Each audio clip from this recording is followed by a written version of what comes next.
texting is destroying the way we communicate. You may ask why this is relevant.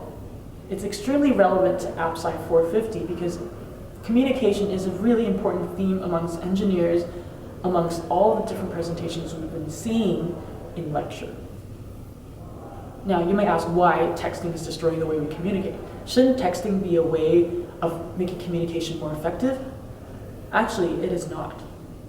If you think about communication, there's many different kinds of ways people communicate. There's the verbal way, where we hear the intonation and people's sound, where we can tell the emotional parts of a person. Or the physical way, where people can read each other's body language. Now, there's a study that says that over 90% of communication that happens is nonverbal. So when you're texting people, how do you know or read the different kinds of nonverbal communication that happens? You don't.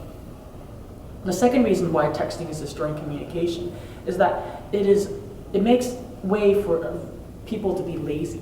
So when you're texting somebody, do you really use full sentence structures to convey information? You don't.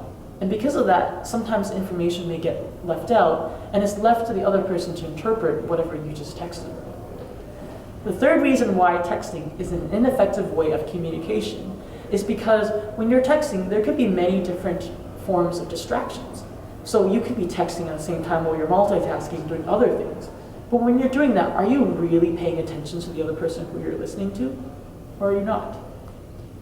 Because of that, texting is actually destroying the way we communicate, because we're neglecting the different forms of communication, we're neglecting the focus to speak to the other party, and we're also neglecting the fact that we have logical flow in the way we talk and the way we communicate.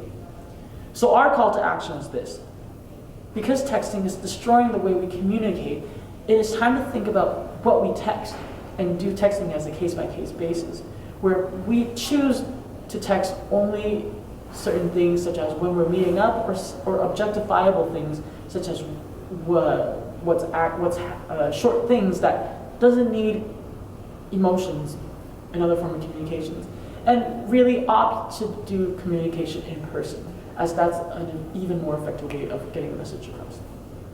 It's time to think about what kind of things you're trying to convey when you're texting, and whether or not it's actually more appropriate to drop the phone at that time, and just to meet up in person, to talk to them, to have real person-to-person interaction.